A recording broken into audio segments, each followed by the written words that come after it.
All right. All I think right. we're good to go. All right. Start our meeting. Thank you, everybody, for attending.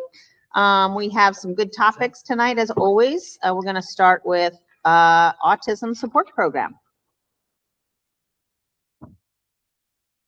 Maybe, right? Need to get this started?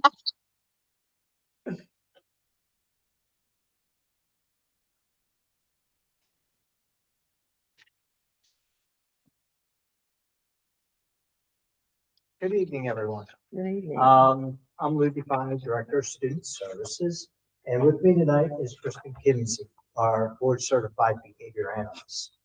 I know members of the board, you may have heard some conversation regarding the district's desire to bring back an autistic support program that's currently being run by the Bucks County Intermediate Unit. Purpose of our meeting tonight is to introduce you to that program, talk about the staffing that is required to run such a program, and our desire to bring that program back under the supervision of Palisades School District. I am extremely fortunate to have Ms. Kinsey with me. So Ms. Kinsey joined us in May of last year from Cumberland Valley, where she in fact was overseeing the setup of programs for students with autism, particularly those with significant needs. For those that are unaware of individuals with autism, we talk about autism spectrum disorder. So you've heard me in past presentations speak about our desire to provide FAPE in a full continuum of services. In many cases, where we built our capacity, right, to increase services that we provide here at the district. When it comes to students with autism, that was not one of those areas. It was still, the student had a significant degree of need in communication, academic skills, behavioral skills, and daily living skills. We were in a position where we had to send that child to the Bucks County Intermediate Unit or perhaps another type of program, private school, private school, in order for them to get their services. When we talk about autism spectrum disorder, it's neurodevelopmental that typically will impact speech and language performance of that individual, behavioral characteristics. They may have repetitive behaviors or intensive interest in certain things. And it can also potentially impact academic performance. And I say potentially because, in the name itself, autism spectrum disorder, right, it's a very wide range of individuals with autism and the skills that they bring into the educational setting. For students functioning in the higher end of the spectrum, we are programming for them. It's just those students that have a complex level of need in multiple areas that up until now, we've been asking the BCIU to provide those services.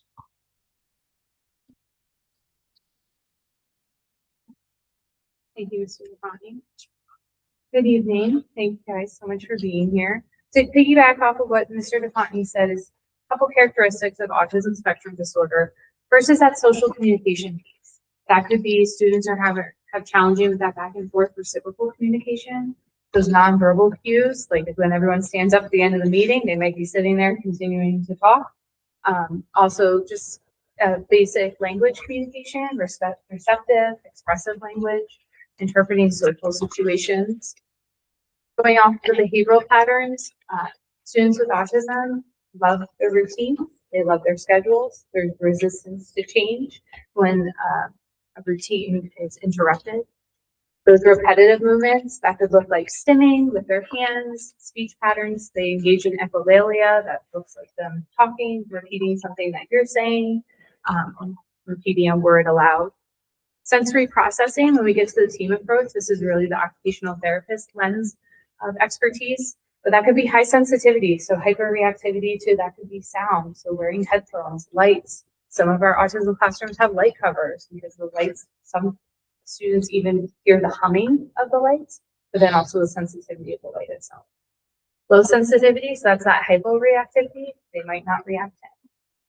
So again, that's the occupational therapist is a key part of this team to help us gauge how we can help change that student's environment.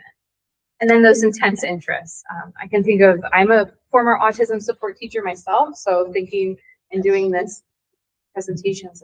I could think of a lot of specific topics that my students were deeply passionate about. I had a student that was obsessed with traffic. He loved traffic camps, loved talking to me about traffic on I-83 outside Harrisburg. He knew all the traffic patterns. Thomas the Train is another key one that kids love to talk about. And then most of the girls that I had was Peppa Pig. I don't know if Peppa Pig's still relevant anymore, but that was very I know much a one thing. young lady that yes it is. Okay. I know Bluey's very big right now, so. All right, so understanding autism. Like Mr. DeFonte said, there's no mild or severe formula. I love to say if you've met someone with autism, you've met one person with autism. We obviously know there's students with autism, and in the district, we're able to right now educate because they're higher functioning, they need less supports. There's more complex students, which would be the students in this classroom that we're potentially taking back. They could be non-vocal, needing significant support with their behavior. There's toileting or medical concerns. Overall, we know autism is not a disease or an illness, just a different way of how their brain interprets the world. They are considered neurodivergent. And then lastly, as far as diagnosis, some people are diagnosed in early childhood through early intervention, and then some are diagnosed later in life. So the team approach. There's a large team when it comes to autism support. First, we have our local education agency or our principal that they ensure the team has adequate resources, training that we need to be able to run the classroom successfully. Next is the head leader of the classroom, the special education teacher. They're making sure that they have the programs running for the students' IEP goals. They have the specially designed instruction in place, really meeting all the needs of the students. Another key player is that general education teacher. They're taking those students' IEPs and in those inclusion settings, matching the programming that they need to be successful. Another player is myself, the board certified behavior analyst, conducting those functional behavior assessments if students have severe problem behavior, coming up with positive behavior support plans to find those replacement behaviors in order to diminish some of those problem behaviors. Providing training to staff and implementation of curriculum. A little bit later on in this presentation, we're going to talk about a curriculum called I'm very familiar with. Also providing training to staff on specific plans, if there's protocols, prompting hierarchies, things like that. And then lastly, developing those behavior monitoring systems. I love data, so I love a good graph. So everything in Google, I love that a graph that automatically calculates. So getting that all up and running, that's easily accessible for the teacher. We have our speech and language pathologists. They're providing that direct instruction for receptive, expressive, and pragmatic language skills. That could look like a one-on-one setting, could look like group, working on requesting, working on commenting. Occupational therapists, again, huge component. Direct explicit instruction, that could be for fine motor. We could be working on handwriting, keyboarding. We could be working on a sensory diet. What do they need to be successful in their environment? A registered behavior technician, that is a certified behavioral paraprofessional in the world of BCBA. They would be basically like the equivalent of a paraprofessional. They have 40 hours of training. They have to go through a competency assessment. A BCBA has to basically go through a checklist and watch them skill out, so to speak. And then they get ongoing supervision for a BCBA every month in order to make sure that they're following the correct protocols. But they have more knowledge about behavior and their extra support to the staff members to help with that data, help with behavior protocols, collaboration with myself and the school staff as well. Instructional assistant, as we know, they are the backbone to any special education classroom, but especially when it comes to our self-contained or full-time autism support. They're supporting the teachers, they're helping run the behavior programs, the curriculum, and if there's any physical or medical needs of the student. And then the personal care assistant is really that one-on-one direct support to that specific student. In regards to classroom makeup, so Pennsylvania is very specific in the number of kids you can have on a caseload in full-time autistic support program, which is 8. Currently, we're projecting as many as 6 students to start the year. Could be as few as 5, but we're not looking much of a variation on that. As previously noted, we're going to have a special education teacher assigned to that. Mrs. Kimsey will be providing direct support on a regular schedule. to the teacher and students in that classroom, as well as the paraeducators. We also talked about that position of registered behavior technician. So currently, the district does not employ an RBT, or registered behavior technician. But our paraeducators do have within their contract the ability to go out, get the required training, the 40 hours that Ms. Kimsey spoke of, and then be hired in that capacity. Under Mrs. Kimsey's certification, she can supervise that individual for the additional hours they need before they are, in fact, determined to be an RBT, or registered technician. So the BCBA is you currently, it'll be part of your job responsibilities, not, and we're not hiring a new one. We are going to be looking to contract for an additional 0.25 from the Bucks County Intermediate Unit, because the initial setup of this program will require a lot of Ms. Kimsey's attention. Right. So that's going to ensure that our other buildings are still getting the same level of support that they've gotten. It also provides some relief just in assessments, functional behavioral assessments that are required for identifying a student with some level of behavior-based disability. Did you have a question? Yeah, are you looking at multi-grades within the 6 students? Is that, So yes, this will be grades K through 5, okay, K through 5 only.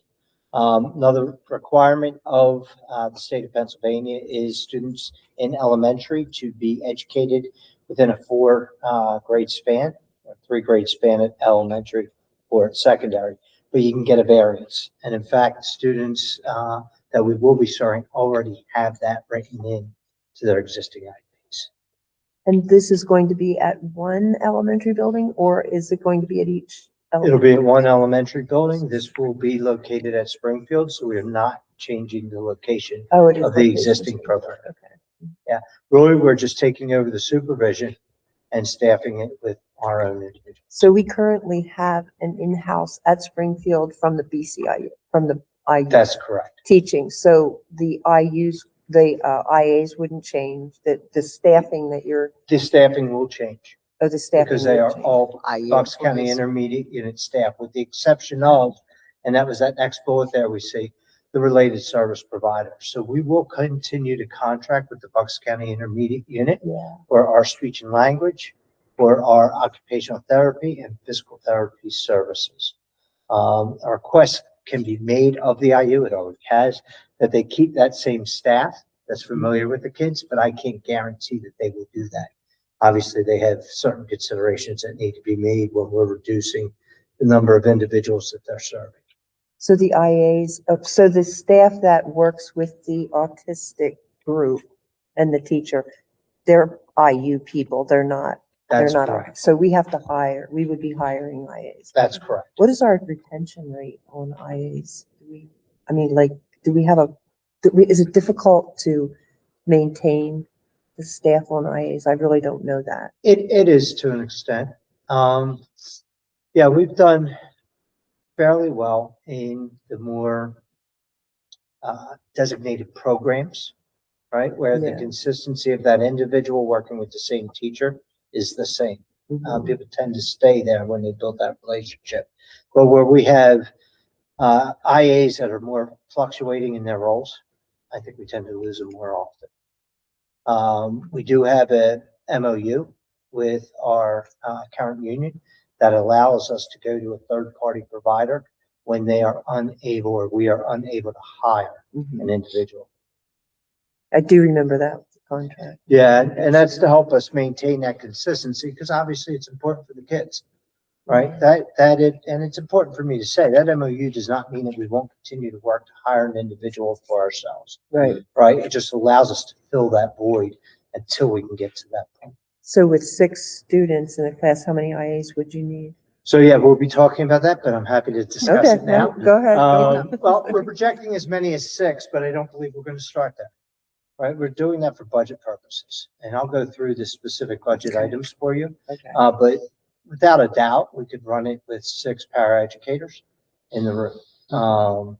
We do, again, some decisions are made when we talk about personal care assistance. That's a decision made by an IEP team where a child is required to have one-to-one service because of either a physical need, a behavioral need, or an academic need, right? That they can't function without the direct support and consistent support of an individual at their side.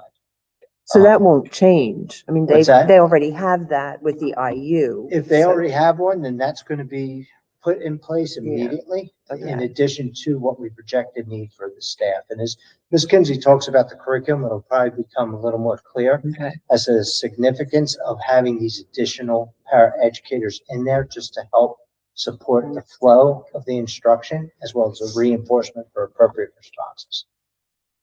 Can I jump in just for a second? So I understand the children that we're looking to serve. Is it my understanding correct that they are existing autistic support children from Palisades that are already at Springfield? They're just simply being serviced by the IU rather than in-house? Most. I'm really just looking. Most, Okay. because we have a group coming up from preschool, and Okay, it could be that we have a So that are new. student there okay, that would benefit from participating in that class. okay. But in terms of disruption to the children that we're trying to serve, Yeah. minimal there might be some staffing disruption, but Mhm. they'll be in the same space. A lot of their, the corners of their educational services will continue to The be. friendships they've made, Okay. the general education classrooms that they're used to going into, Okay, the flow of the building okay. remains the same. That's not being disrupted. That's and- important, I think. Another important point, so with the Bucks County Intermediate Unit Program, the reason districts use them is often because they'll only have a couple of kids, and to create a whole classroom around just a couple of Right. kids is quite expensive. I mean, as I said, you'll see the cost in the budget layout. So that means we'll grab other kids from other districts, the IU will, right, to help spread that cost among multiple districts rather than one just taking on the full cost to run such a program. It just so happens, and another good reason for us to bring it back, all the students in this program are Palisades residents. Okay. Right, they're all our students. Now, if I recall, months ago, we had some parents that came out to the board meeting and were upset because their autistic children were going to be sent to Quakertown. Is this anything to do with that? or is The it- middle school, I was- think. that is was the- referencing a middle school What's program. that? Okay. And, we speak about our ability to provide a full continuum of service. And sometimes it's possible, other times it's not. Mhm. And there's different factors, Right. right? Staffing cost is a predominant factor, Absolutely. right? Mhm. So to create the need of this level of class for one child with the cost that's associated with it is very difficult. Absolutely. But when I have 5, I'm looking at 6 kids, and we're looking at typically, if you look at our early intervention information coming up, I usually have a few students with autism that are coming up from early intervention, right? So I'm projecting that we will have the capacity to run this class for several years, not just That now. was my Okay. next When they question. So transition good. to Okay. middle school, it becomes a different question. And really what we have to do is assess the needs of that individual student and ask the question, do we have the right supports and services available? And can we make it work? So it's important for my parents to hear that. I shared that this evening with one of our parents that happens to be with us tonight. And we will do our best to always provide a continuum of service, right? The decision for that class to leave Palisades School District was not a Palisades School District decision. It was a Bucks County Intermediate Unit decision, but because the numbers were so small, they needed to move it to a location where they had a higher number of students or could attract other districts, which might be closer to that district. And it sounds like we need to have our eyes wide open here with this cohort as they Yeah. move through. I was gonna say, would it be a possibility at some point in my life? Right now, it sounds like, if 8's the max and you have 5, you have a little flexibility, but, that surrounding districts may Quakertown or purchase, whatever. or is that something It's they would do, always- or would they look for another IU supported class? It's a possibility if permitted by school policy. I was gonna say, we don't Okay. have. Yeah, I yeah, think yeah. we we did haven't- for Yeah, special no, education, it's- did we? Palisades has some policy considerations Yeah. that we may want to look Okay. at if and when that occurs. Yeah, please Um, raise those, because we did have some active discussions around tuition students, especially around different special, all kinds of special needs. Because Okay. it would seem to me that if I was the parent, I would sooner have my student go closer Yeah. rather agreed. than Yes, having to I say, agree. you know, to Right. be another Right. um, when- trip down to the lower end of the Yeah. county or Yeah, something. when I worked in Bristol Township, so we were a district of 6,400 students. We built these programs, ran them ourselves. We had two smaller districts, Bristol Borough and Morrisville, that were relatively close. And we had these types of agreements all the time. And in many different types of classrooms, from life skills to autistic support to emotional support. So it is possible. I've worked through those agreements. And if the opportunity presents itself, I'll certainly sit with policy committee and. Always our welcome. school board Nobody to- comes visit us. To have those conversations. Yeah, I was gonna say, so Yeah, that- it's not lost on me. Yeah, Do- that work would tie in really nicely with the comprehensive plan Yeah, and what we would. talked Agreed. about, Yeah. looking Yeah, at ways shared by which. services. Collaboration. Does yeah. it also have any potential for students that may not currently be within district to come back to district from another program? Hypothetically, yes. When I look at the makeup of what we have, that would not be beneficial to those individuals. At this So point? it wouldn't be, I was thinking through that too. If someone has an agreement with the district that a child would be better serviced somewhere else, they would not be required to come back into our program. No, I would not do that unless Yeah. it was beneficial to that child. No, but it may give you more options as children come up. It certainly True. does. Yeah. Yep. It Yeah, certainly policy does. 607, because we do accept for special ed. I thought we Yeah. made a carve out Yeah. for special situations. Yeah, yeah, but Okay. let's have that conversation. Yeah. Yep. Okay. Sorry, Lou. I know we derailed you a little bit. Sorry. That's quite all right. Now you know why we were late. You have 2 minutes left. Yeah. No, no, no. In terms of the curriculum, we're going to continue to provide a high rigorous curriculum. Mrs. Kinsey's going to talk about peak, but our reading curriculum will still be based on structured literacy. Many of the students here will be working on an adaptive curriculum, but there's programs that we're already familiar with that I've used, Ms. Kinsey has used in the past that do support adaptive standards. Mathematics, we're moving towards concrete representational abstract, CRA. It's not a curriculum, but it's an instructional approach. Again, research-based to really build that concept of numeracy. Social emotional learning, one of the things we've done well in this district over an extended period of time now is building that curriculum. Those pieces will remain. And then finally, ABA approaches. Right now, the class is largely built around VB, and Ms. Kinsey's going to talk about the benefit of peak, moving to peak and away from VB.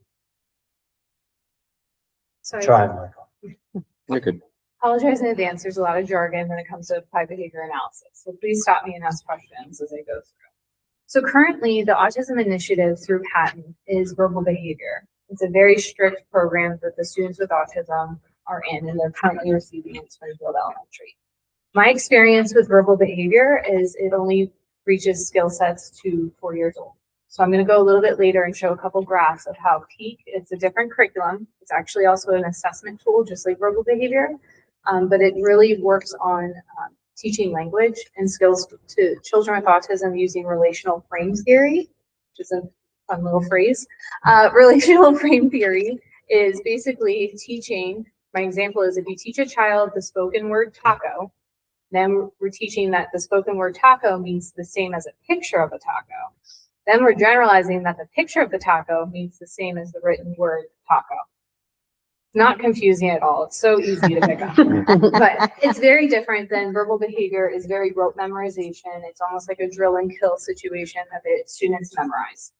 This is really teaching generalization of information. It goes well beyond 4 years old. Peak also has 4 modules: direct training, generalization, equivalence, and transformation. It continues to be done in a discrete trial training approach, so it's not going to affect the students' programming. They're going to be used to that discrete trial training that's really fast training. We're breaking down components into small pieces, and we're reinforcing them often. So that's not going to change for them. Just the way we collect data is going to be a little bit different. I'm looking at you, Mom. Oh, I know. Like, I do you know. understand I it? do. I know everything. Yeah. So this is going to hit for you, I think. So looking at Peak, it encompasses pre-K to kindergarten skills, grades K through 6. It encompasses academic, social skills, functional skills, and it's manualized. It makes teachers' lives so much easier, just like our teachers that have direct instruction programs, that they can pick this up, run a program that's basically scripted for them. Versus verbal behavior, they have to memorize the different components of it and what different phrases they have to say in order to get the student to respond the way they want. So I have found throughout my experience, I was a consultant through my local intermediate out in Harrisburg, predominantly for self-contained autism, and I spent a lot of time transforming verbal behavior classrooms to Peak, and there's a nice little correlation, but overall, all of my teachers would pick Peak every single time.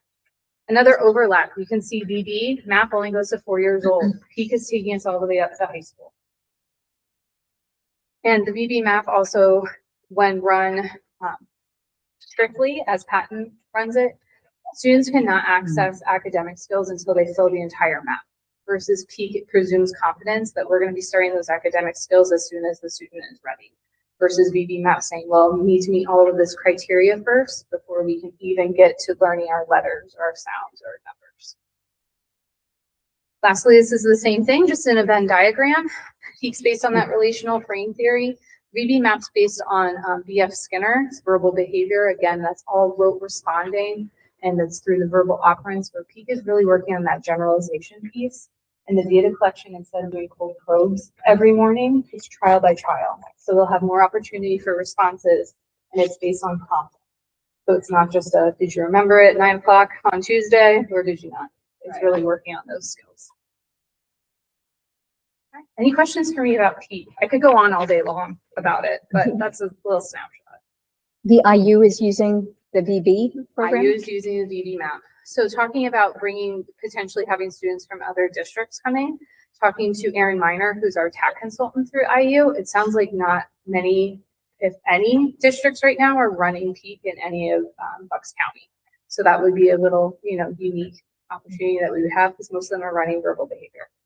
Certainly an opportunity to, be ahead of the forefront. My only concern would be the transition there, because we do not have a continuum of services into the middle school and high school. So Yeah. it sounds like we have to push the IU.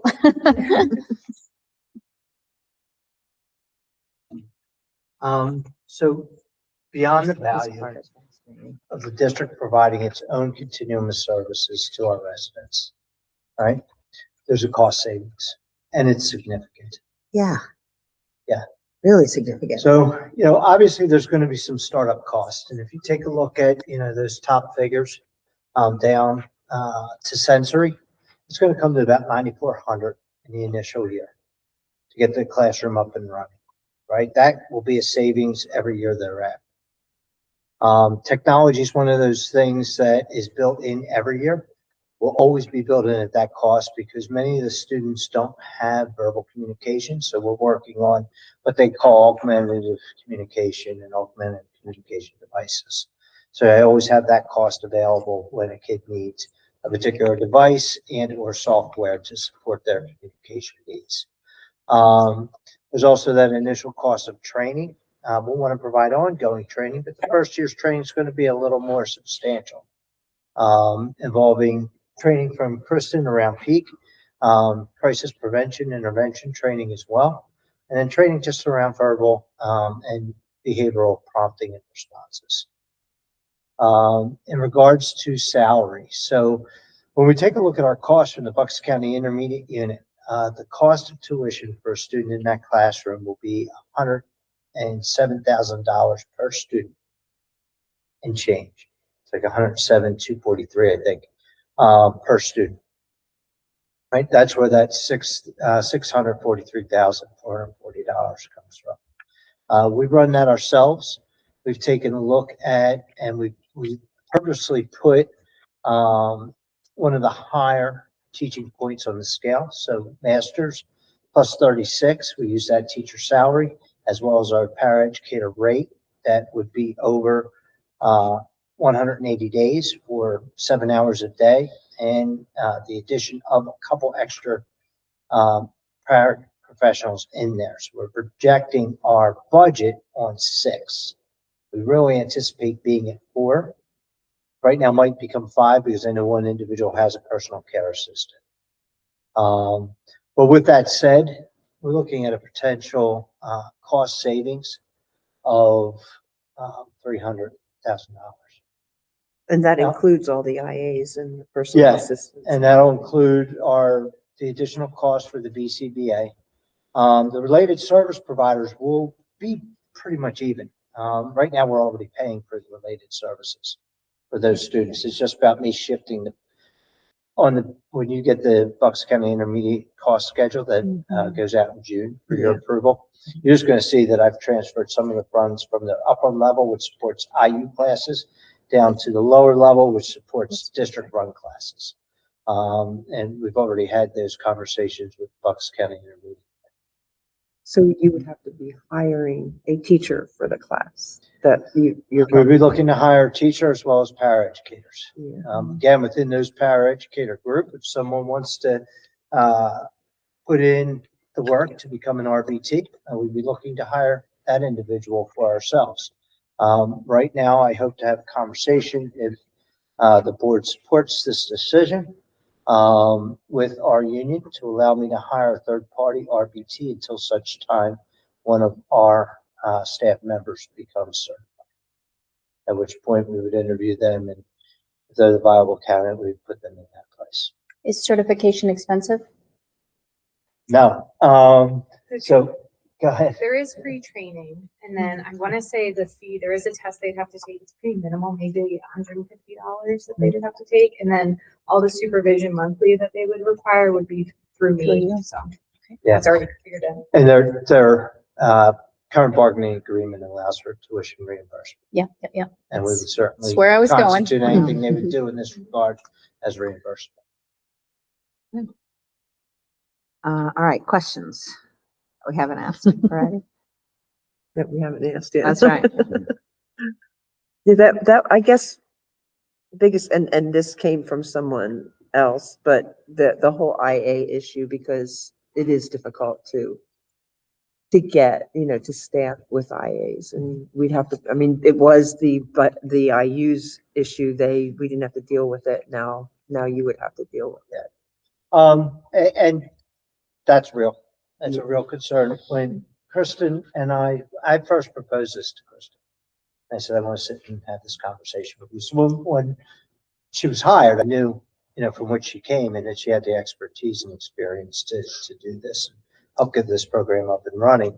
And we went through, cost analysis, curriculum, the needs of the students. And, when it came down to it, there was one concern: staff. Yeah. Right. But the fact of the matter is we've dealt with variable staffing from the Bucks County Intermediate Unit over the past 2 years. At a premium. Right. And understanding it's a concern, that's why, I'll make that request to have those MOUs remain in place so I can work with third-party providers. I currently have 2 that will provide those additional paraeducators if needed.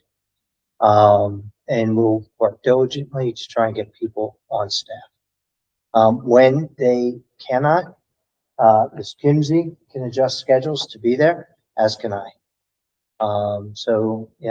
We've spoken to Mr. Davis. Mr. Davis is on board with this. He knows he'll have our support behind this program.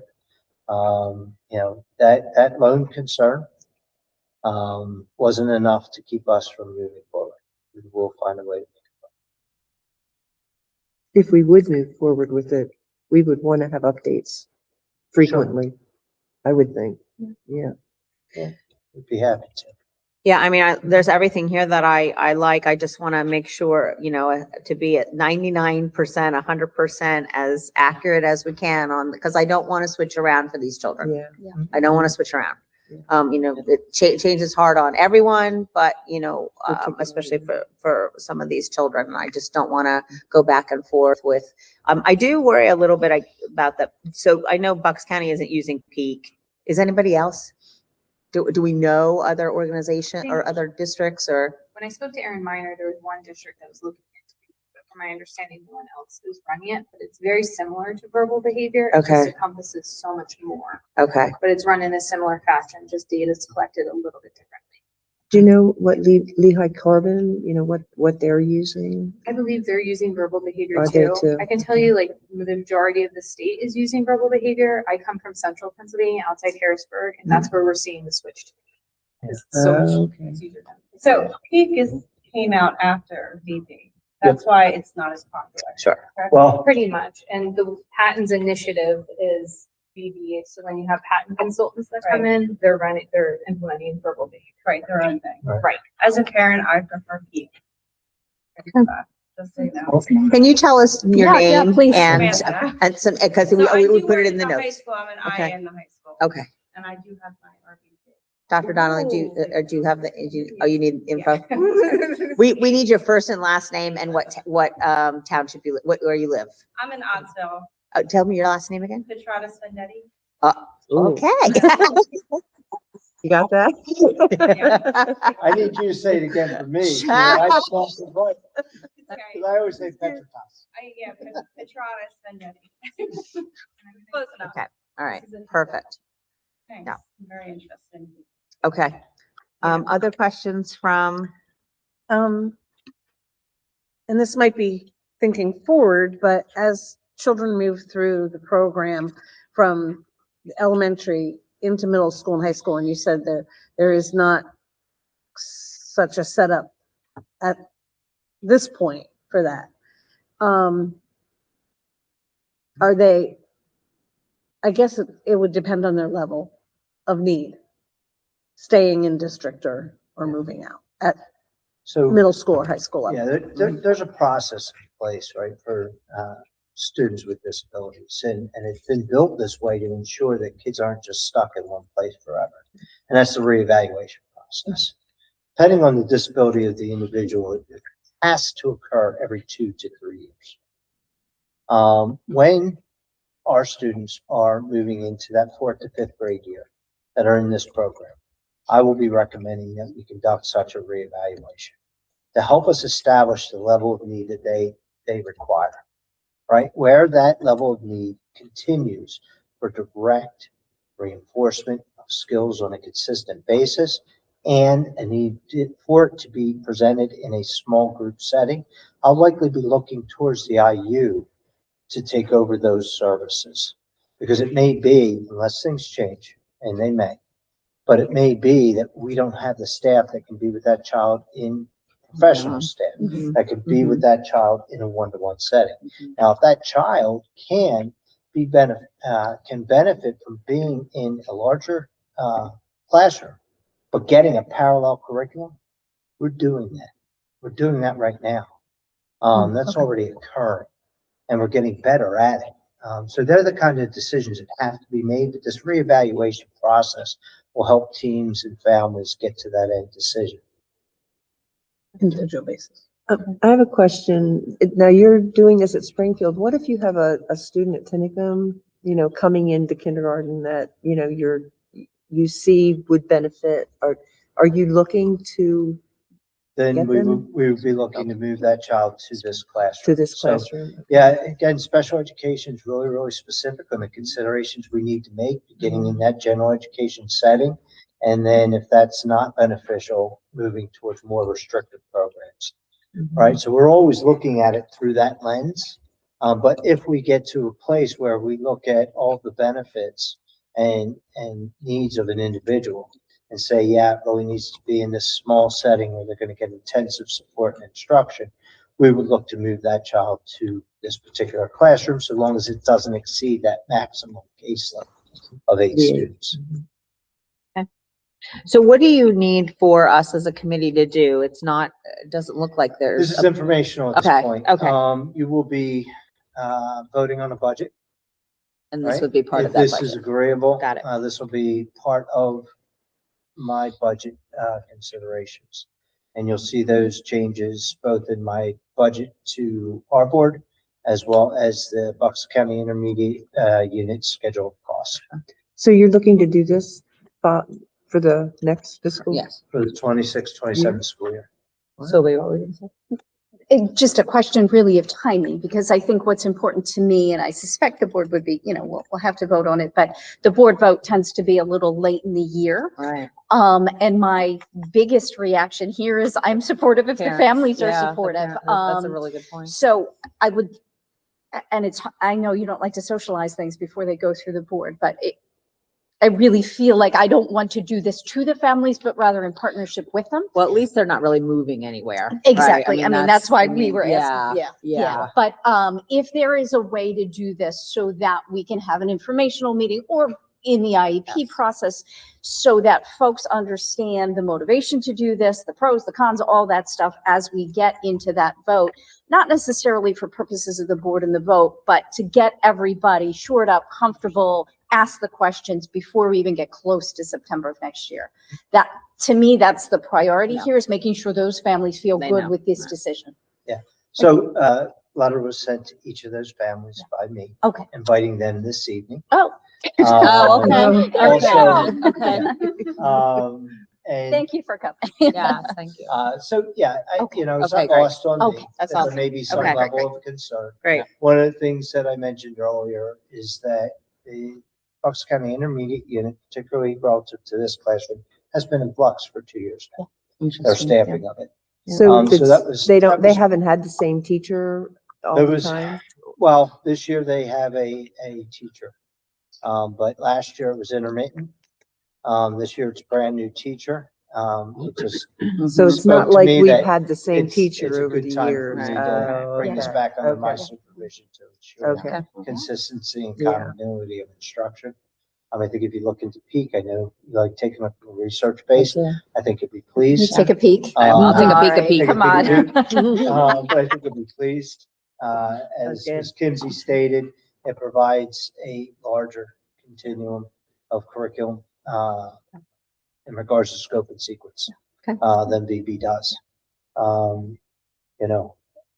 In terms of related services, there's going to be some level of consistency in that. They're still Mhm. provided by the Bucks County Intermediate Unit. I can't necessarily guarantee they're the same individuals, but the request has been made. Any questions from the audience? I guess I would just like clarification on exactly how many individuals you potentially are seeing that you need to seek out to fill these roles. So you've got like the para educator, you said, a special education teacher. At a minimum, we're looking at one teacher. At a minimum, 3 paras and 1 RBT. In the budget, we put as many as 6 para educators along with the RBT because, as we noted, sometimes these individuals require personal care assistance and that decision can change on a dime. Right.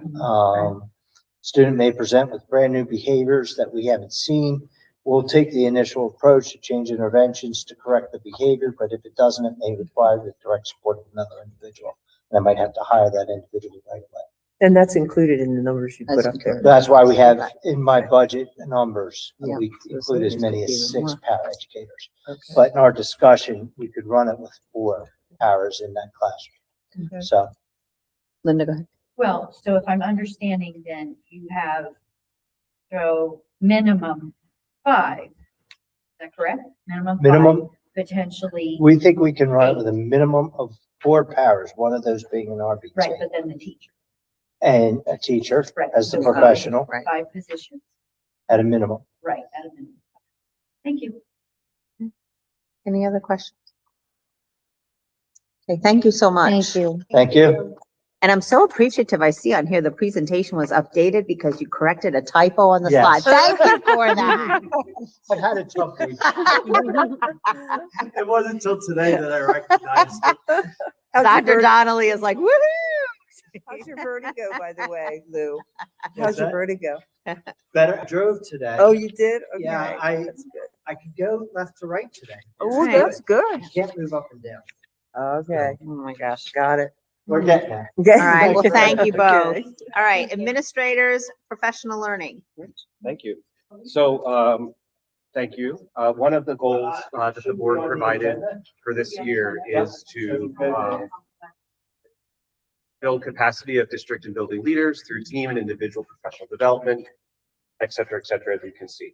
And that we would present a summary of the work that's been going on during the school day, in the evenings, and on weekends to allow for our administrators to have access to additional and ongoing professional learning opportunities so we can be positioned the best we can be to lead and work with the staff. So the first slide here demonstrates, and those links are live that take you to those locations. The first being that our entire administrative team went in October to the Pennsylvania School Safety Institute. Dr. O'Connell had made contact with the Pennsylvania School Boards Association, and we got here at 4:45 in the morning, got into a bus and drove out to Mechanicsburg and participated in a really impactful day in this immersive experience where we got to watch, support, critique, and analyze how we work in de-escalating potentially harmful and or very intensive situations. And what was neat about it was that the individuals at the Institute, they went online proactively and saw each of our positions and then created scenarios that correlated to each person's position. So it was very immersive and real, and it was a really great experience. From there on the right, as part of our special education comprehensive plan and also the school counseling plan, we talk a lot about inclusivity. So that means that all learners should have access to all things and be able to learn the best they can in ways that they can. And so with that said, I went ahead and I found this text. I did some research to find a text that would speak to that. And from there, I developed a course, essentially a college level course that had to be approved by the Pennsylvania Department of Education. And that was, and so the course that I developed is now I'm leading a book study with all of our building level administrators, Dr. O'Connell, Mr. DeFontany, and me. And then everyone's doing their own work. They're doing job embedded activities. Again, if you click that link, you'll be able to go to see what that looks like. And then we also, as you know, from September, when you approved our contracting with a nationally known speaker and advocate for special education and inclusion. She was supposed to come in January for us for a day, but she was coming from the north on a day when there was a pretty bad winter storm. So we postponed it. So she'll be joining us in June for a 6-hour training about inclusivity and inclusion in classrooms. So that's pretty neat, and we're working on that throughout the course of this year. Just an FYI, the links being annoying, yeah. Okay, So, for that for that one, yeah, Okay, I'll for fix that that one, one. yeah. Thank you. All right, so then locally, I just want to share some of the different opportunities over the next few slides that we as administrators have access to on a semi-regular basis. The first is through the Bucks County Intermediate Unit. Our intermediate unit is very big on collaboration. We have 13 public school districts in Bucks County, ranging in all different types and sizes and focus areas, et cetera, from upper, middle, and lower county. But bringing us all together each month or so many times a year allows for like jobs to have conversations and learn about topics that best meet their needs, right? So Dr. O'Connell attends once a month what's called Superintendent's Advisory. I attend once a month what's called Programs and Services. It's during that meeting where folks that do the work that I do or similar work in other districts learn about updates from PDE, Pennsylvania Department of Education. We talk about deadlines and new mandates, many unfunded mandates that come down, and how we can then integrate that. And then our principals each have consortiums where, and these are typically virtual because it's hard to get out of the building, right? And so our principals each get to log in and have, typically they're about an hour and a half where principals from across the county log in and talk about job-like things that are occurring, struggles they might be having, celebrations, etc. And then we also have groups, as you see there, for all of our areas. So Sue Keogh has her human resources group. And it's not only that there are meetings that take place, but rather she can reach out to her listserv and say, hey, I've got a question about this. And then all the HR directors throughout the county get that question and can then respond. And so similar is the case with all the other areas. And then we also have our teacher leaders. And what's different is that in larger districts, what I do here as a person in Department of One, they may have 15 to 20 people, not exaggerating, that oversee very specific areas, right? So they'll have a supervisor of world languages, a supervisor of humanities, a supervisor of science. And those folks in other districts attend subject-specific groups. Here in Palisades, and also as a way to increase the capacity of our teachers, our department chairpersons are often asked if they can attend. I don't send the same person every time because, again, we want them in the classroom as much as possible, but it's also a really great opportunity for our teacher leaders to hear about what's happening in other districts, take back that information, bring it back to us, and then we can work on developing our plans and trying to do it better, right? Because we're Palisades, is what we do. All right. I'm almost done and I'll turn it over to Sue, but another couple of samples. I asked the administrative team if they could provide to us some input. What we've done is both Sue and I were collecting. So, Dr. O'Connor would receive a message about, hey, there's going to be this really cool opportunity. She would send it to us and say, can you please work with so-and-so or this person or that person or this team and collaborate how we can make that happen so they can attend, whether there's a fee to it or not.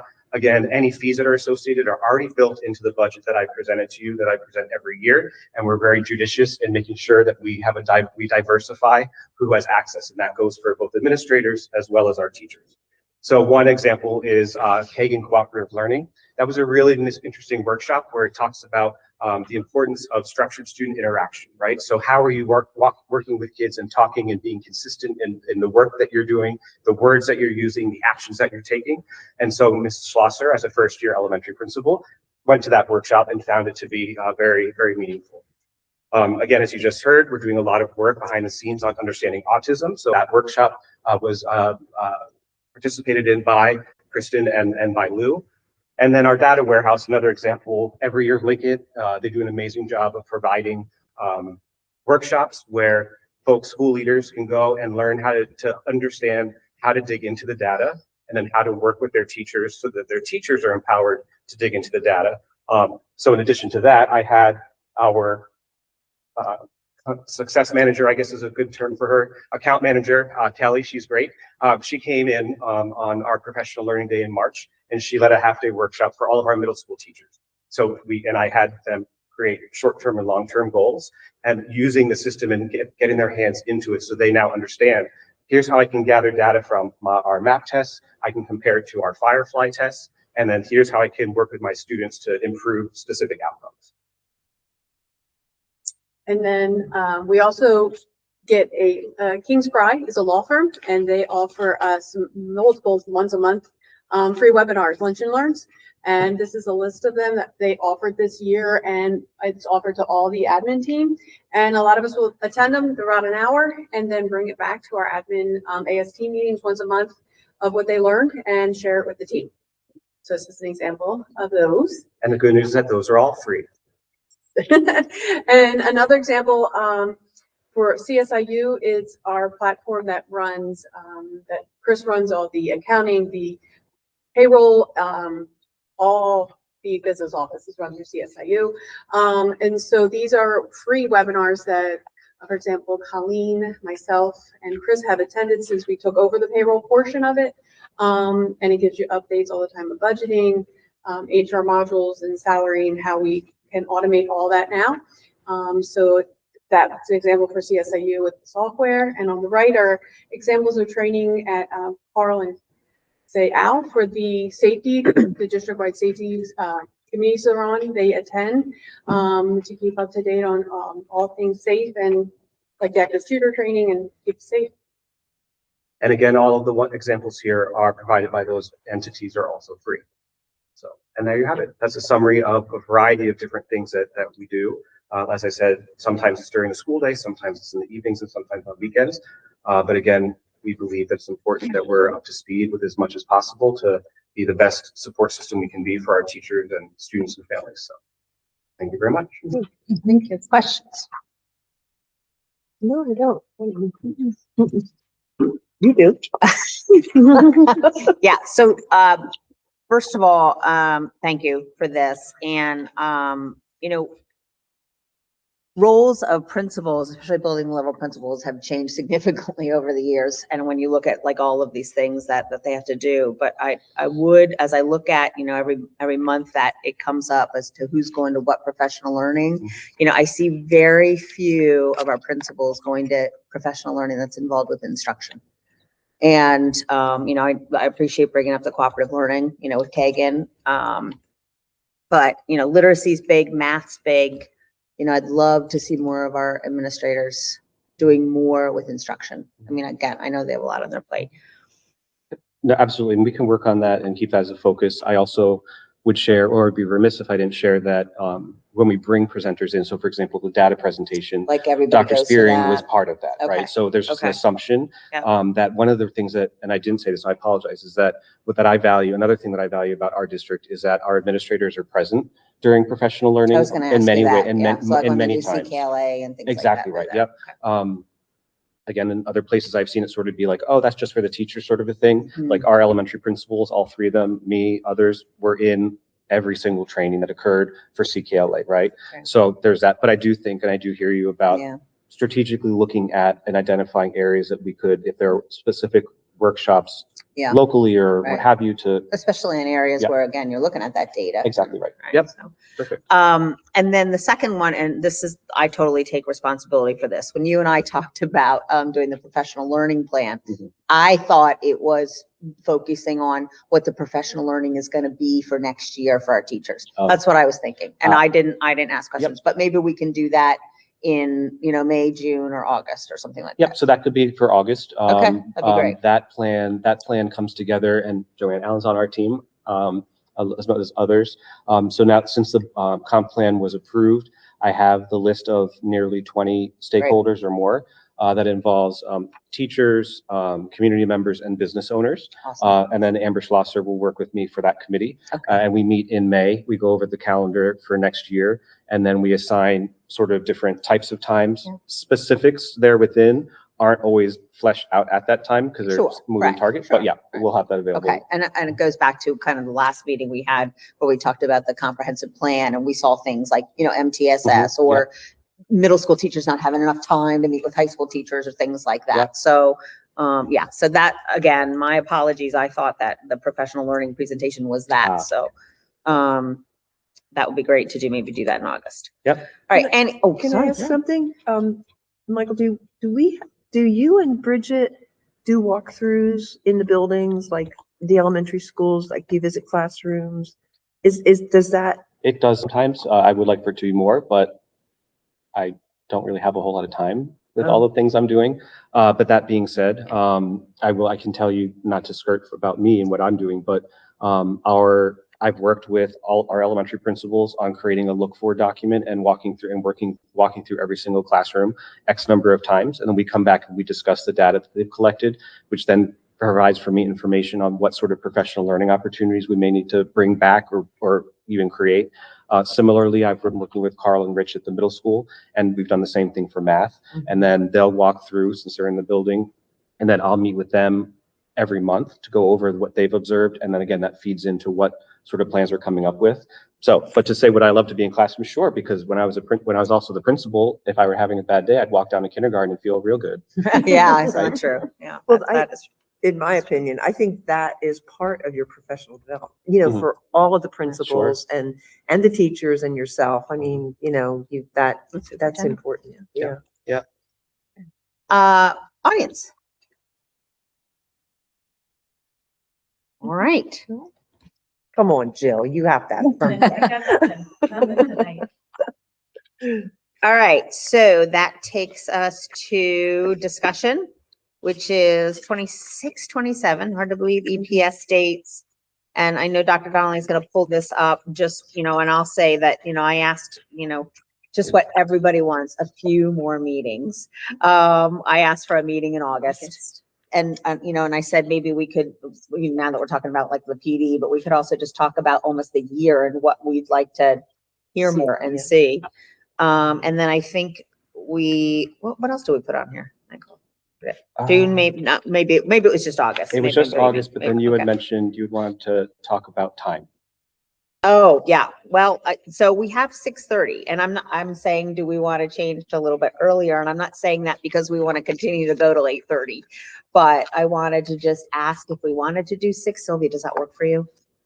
Sometimes it will, sometimes it Okay, won't. okay.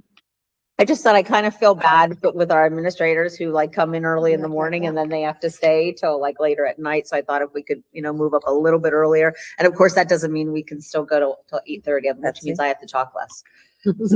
Yeah, Betsy, how about you? Yeah. 6:30 is better for me. Is but it? Yeah.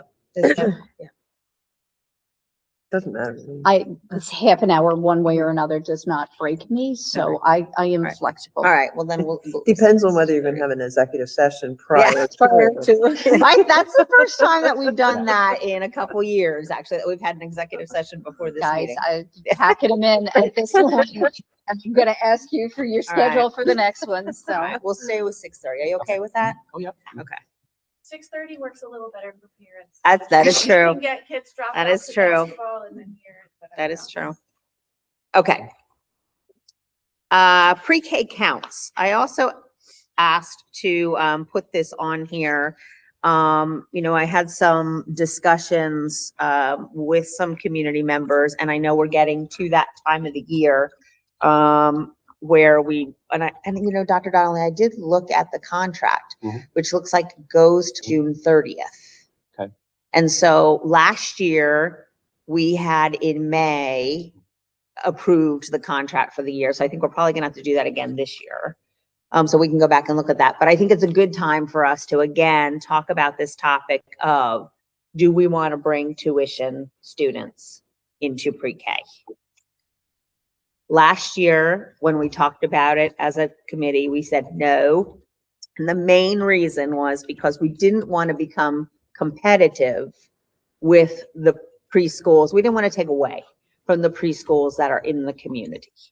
But as we said that, which I, totally believed it at that time and still do, we hadn't really talked to any of the preschools in the community. So I think, it's worth doing some of that, because I know like the preschool at my church, which has been there for 40 years, only takes like 11 kids anyway. So and you have one at your church too, right? No, I don't. Okay. There's one at the UCC church. Okay. There's nothing So- left in Tinicum. Okay. The church that housed my kids is closed. So Okay. really not a lot of options at all down in I think there's Tinicum. one in Papers. No. Yeah. Papers? Nope. No, that's close. The to- Emmanuel's closed. That's Okay. where my kids went. Yeah.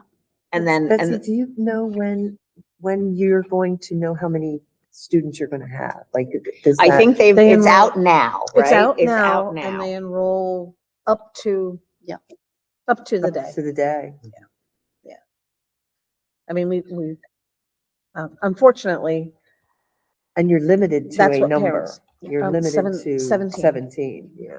So I'd like to know your thoughts on the tuition, and do we explore that? Well, I mean, I've made no secret of this because I've had some conversations with parents. Number one, since we do have a cap, I think priority has to go for, Absolutely. Absolutely. low income, period, full stop. So if the cap is hit with the population it's intended to serve, then that's period, end of story for me. I do think it's a shame if we have capacity, and I do think that there are siblings and other people that we could be servicing. I think there is more need for preschool services than there are preschool spots at least in Tinicum, I'll say. You either have to go over the bridge or down to Doylestown, and it's a hot mess. So, Or Quakertown. yeah. and it's out of the range of There where is a students are. preschool, I'm pretty sure, right down the road here. There Right? is We all know Live, that near Live, Laugh and Kimballton. Learn. It Yeah. is a Yes. childcare and preschool Yes. center. Papersville has, Kitty Academy. Kitty Academy, thank Oh, you. And all yeah, the what's way at the down, end yeah. of the street road And, down here? the Regina Academy has preschool. That's right. And I thought there was one at the very end, right by Turkey Hill. Yeah, that's Live, Laugh and Learn. Oh, okay. And I know they're looking, they have now. Yeah, that's the only. Yeah, Oh, yeah. Trinity UCC has a preschool as well. And I So don't one know, Across the street from the school, down on the right, there's one. across the, what school? Daycare. From, oh, Tiny Tots is closed. Is that closed? Mhm. Mm. Yeah. They retired. Well, and was that the one in Springfield? Yeah. That's that was the when it across was from Because, developed. right, because I think that part of our concern last year was that Yeah. because we had heard, I believe, that they had closed because of lack of children, I believe. No, retired. it was regulations Okay. Yeah, that okay. the state was putting on them and they Oh, couldn't, it got was it, okay. costing them too There much. there Okay. was state regulations Got that they it. couldn't Yeah, meet and, they couldn't meet. Okay, and they were ready to retire and it was Okay. it was the time. They were, you know, Yeah. it was the perfect storm. Now my part of the district, there's a couple in Coopersburg. There's one on 378. There's one at Calvary Bible Fellowship Church. And I'm not sure if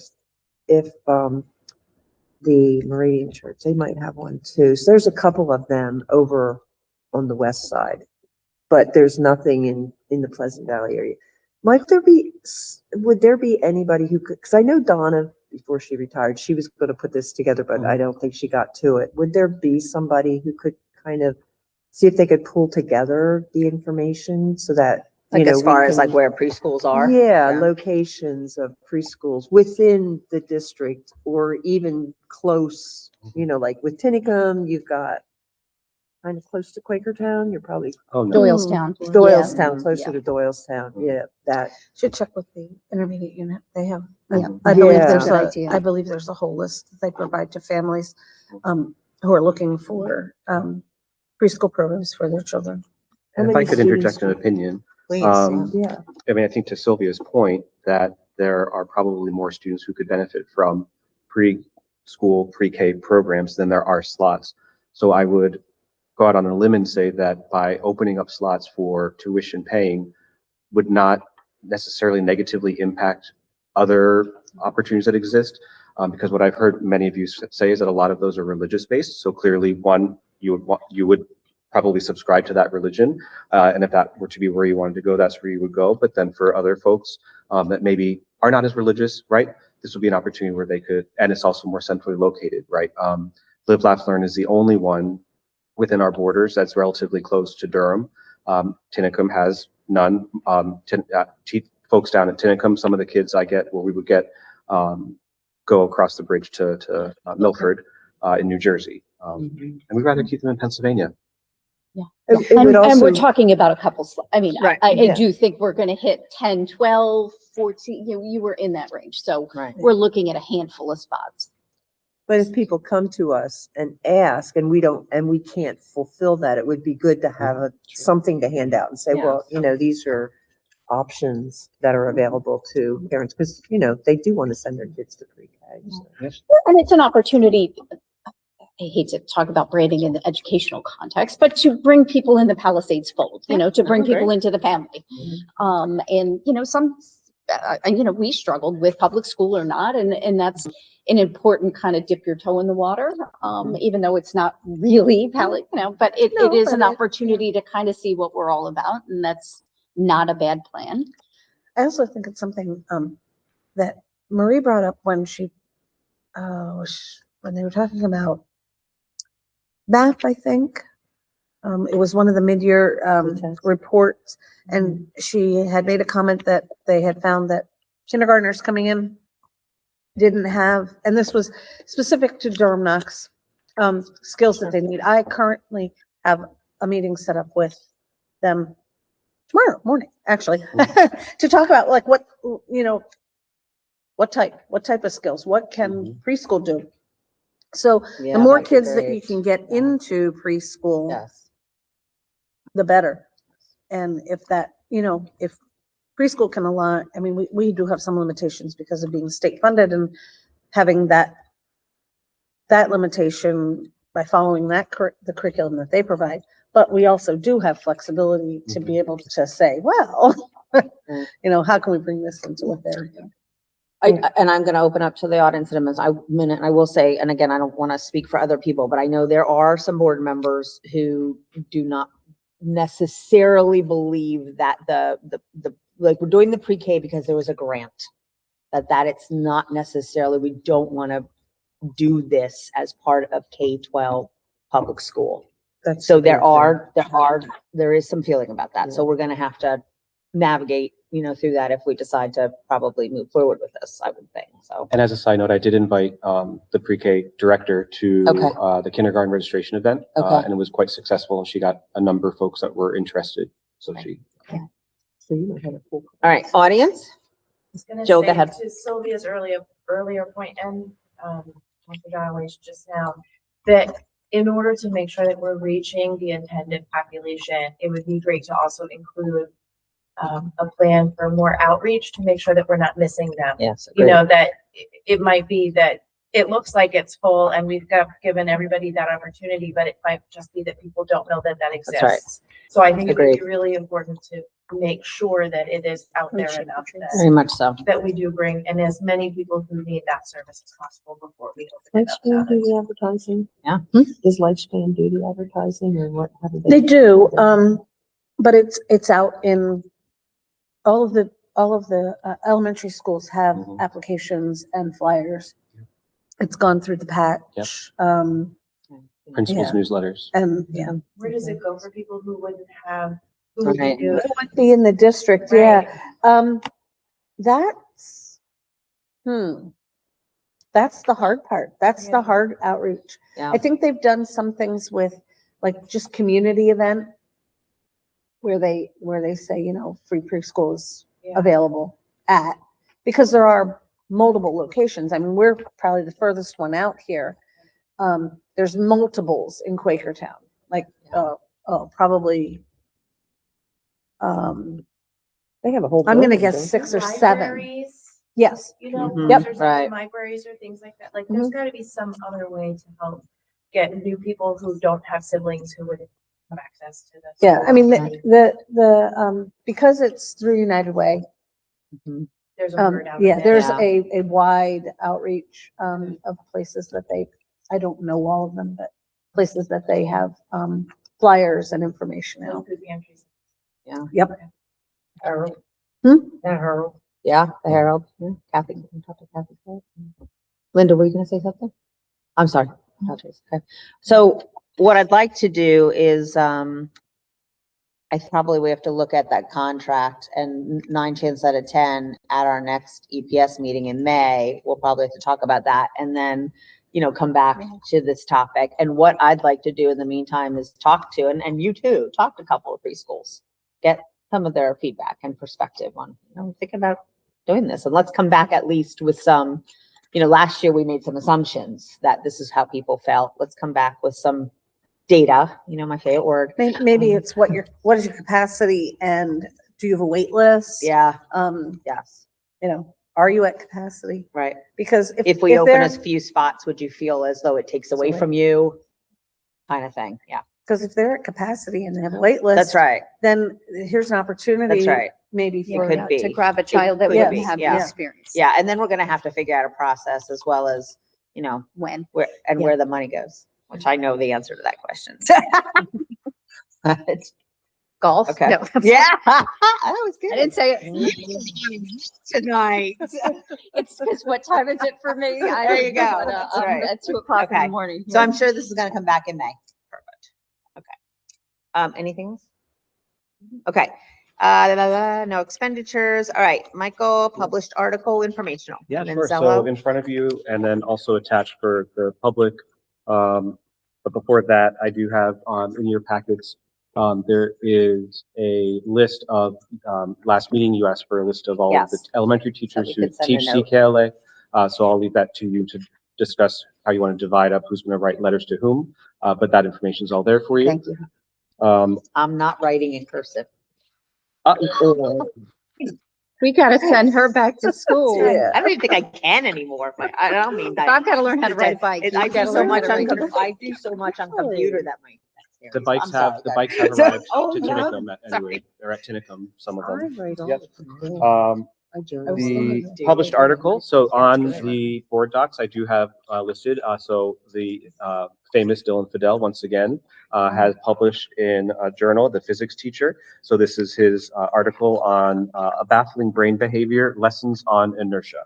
So if you'd like to take a read, that I have one more copy here, and it's also available on board docs. I don't even understand the title. I know. Okay. I'm like, okay, brains in motion, all right. Sounds like my brain, not Get in my a good way. stethoscope. All right, perfect. Wow. Yep. In your packet as well, and the board received, as well as all faculty and staff today, I put out an That's email cute. regarding the Heritage Day, the Upper Bucks America 250. So again, that flyer is available, and we will have this out in the patch on Friday going forward. The principals, I'll ask for them to put this in their newsletter as well. In addition to that, Shelby Labs, who is great. I think I mentioned before, I taught both of her sisters Spanish, but Shelby Labs and Craig Stats here reached out and asked if we would like some coloring books. So I ordered 600. So we have one for each of our elementary friends, K through 5. And it celebrates specifically Pennsylvania's 250 years. Right. So that every student's going to get a coloring book. I just asked the principals if they distribute them when they wanted to. So it depends on the building. So, but every student at L3 schools will get one. Are you gonna have a contest for the best, nicest? I didn't Well, I think think about the it. board like that, should, though. But maybe. I was What, gonna the say, board I think members? that we had to do this at the next board. Yep. meeting. Yeah, Right. But in addition to just for the public's awareness, in addition to promoting the event, we do have Mr. Lowry put together a volunteer band of students who will be performing a patriotic medley that'll take place at 1 o'clock on May 16th at Tinicum Park. In addition to that, our art teachers have selected a project that students are working on. And so a number of those projects from elementary through high school will be curated and in one of the barns at Tinicum Park. In addition to that, we will have, what else did I say? Oh, our students in the TV video program since the fall have been working with Amy Hollander of the Heritage Group to go out and go on site to the different historical sites throughout Upper Bucks County and then do a review / informational piece.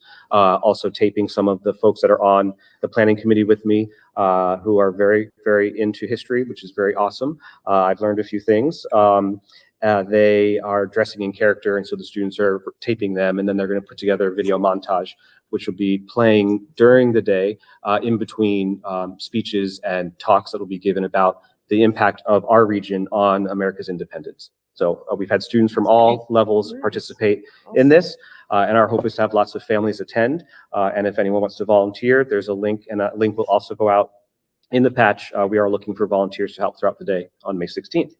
Of course, that does follow PCF Patriotic Color Run, the 5K and Family Fun Run will still be that same morning, but here at Palisades High School, and then folks can just shuttle on down to Tinicum Park. And again, I do want to reiterate that it's at Tinicum Park, but this is representative of all of Upper Bucks County and the Palisades School District. So I would invite folks from all of our townships to participate. Is this a collaboration with like Quakertown and Penridge? Or Not any so other? much with Quakertown and Penridge. This is really hyper-focused on the Upper Bucks County, like our area of Bucks County, right along the river, because there's a lot of history and tradition about, you know, what happened there. So two other things. One thing is a programmatic change I wanted to bring to the committee's attention. So we in the district currently utilize a program called Naviance.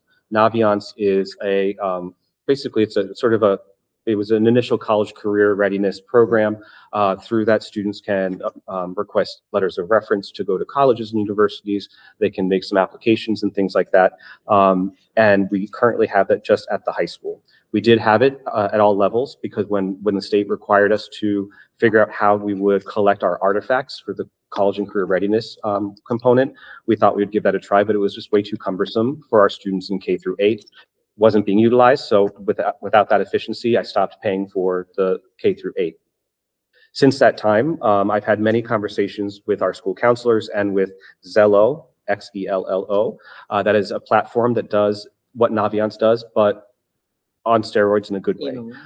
It is one of the reasons why we're going to be moving to Xello is first and foremost because the Department of I'm not sure if you know, but the Department of Justice requires districts, well, all government agencies, actually by this April, depending on your size. So interestingly, larger populations had in this April, our population has until next April to demonstrate our work towards compliance with, to call it one moment, I wrote down, WCAG 2.2 AA, which essentially is that you have to demonstrate that you're doing all that you can to make any information or public information that you have or that you put out as accessible to all individuals, no matter what their ability or disability may be, right? So for example, it goes so far to say that really you shouldn't be allowed to use tables on a website because a screen reader won't read it correctly. So as someone who can't read that, they are now disadvantaged because they can't understand it. It goes so far to talk about certain colors and how I learned a fun fact that there's a far higher percentage of men who are colorblind than women because of, I forget the exact rationale, but so talking about what tints and colors are you using. So there's a lot of this work happening. Zello already it goes far above and beyond what those requirements are. So that's a way that we're also demonstrating that we are in fact moving in that direction. Naviance is not quite at that level. Excuse me.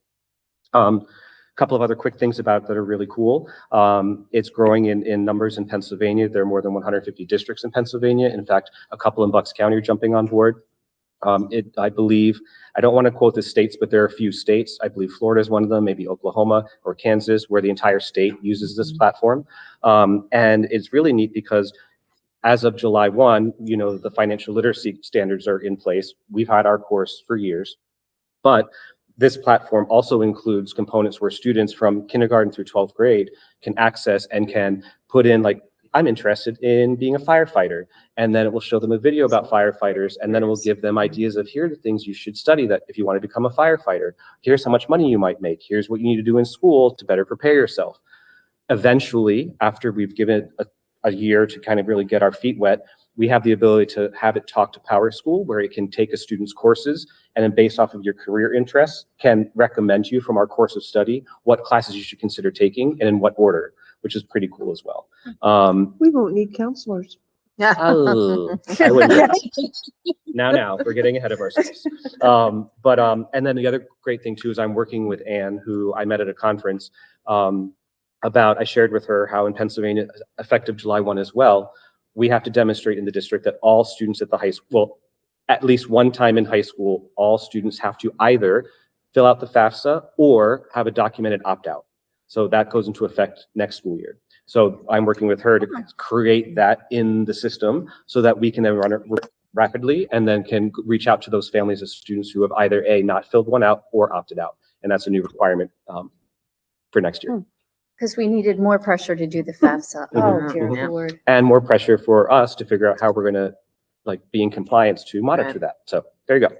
Could you just tell us what that is for those of us that may not be on top of all of these acronyms? Yeah. Yes. So FAFSA, I forget the exact title, but that FAFSA is the form that you fill out when you're looking to apply for colleges. It Like talks financial about aid. financial aid. Like, yeah. Yeah, from the And federal level. scholarships and all Yeah. that.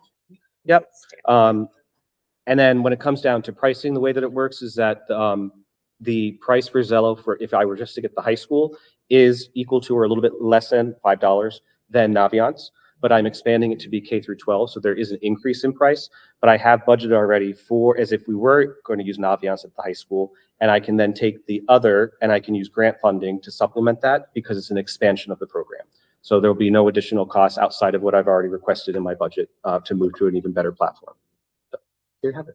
And we will be replacing that for college admissions That's correct, processes. yes. And in fact, That was very good. I have my call tomorrow.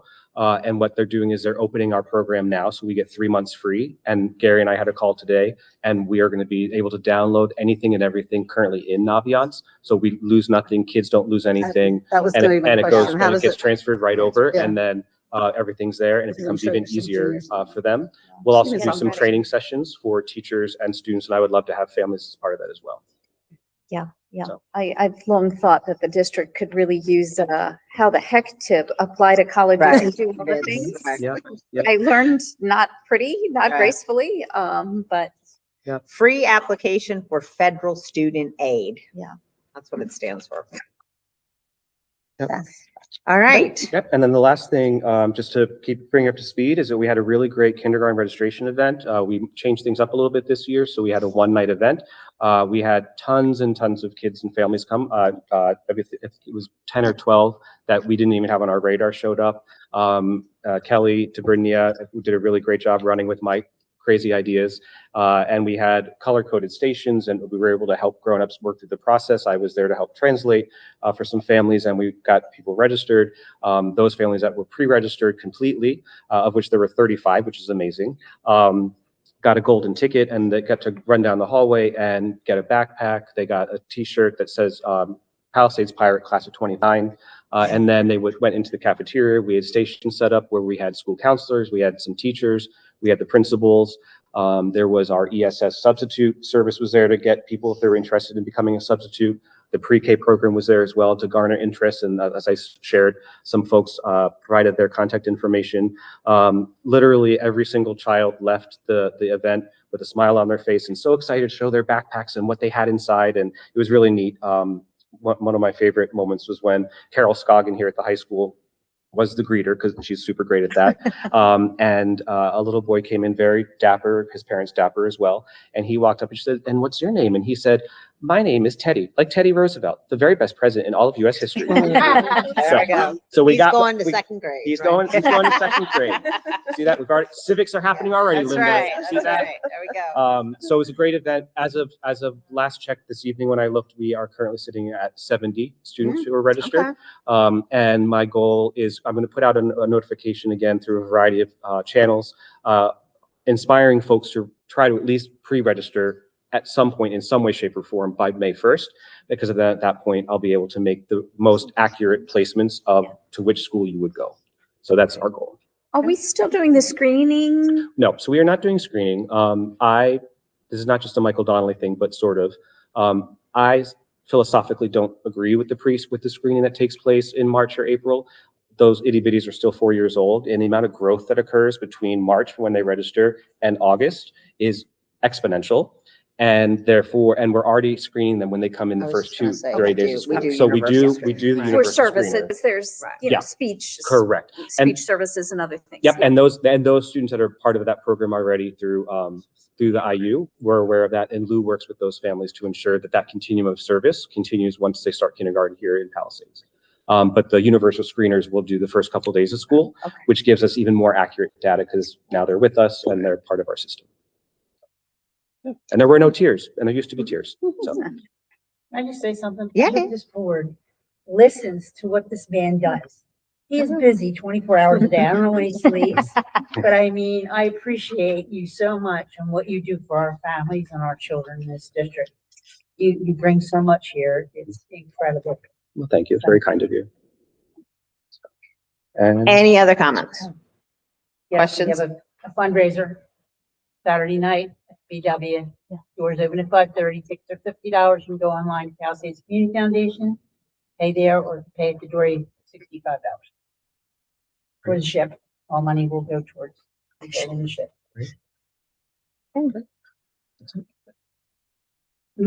Anyone else? Did we get on GPS early? 8:05. we even started. minutes late. I know. And good information.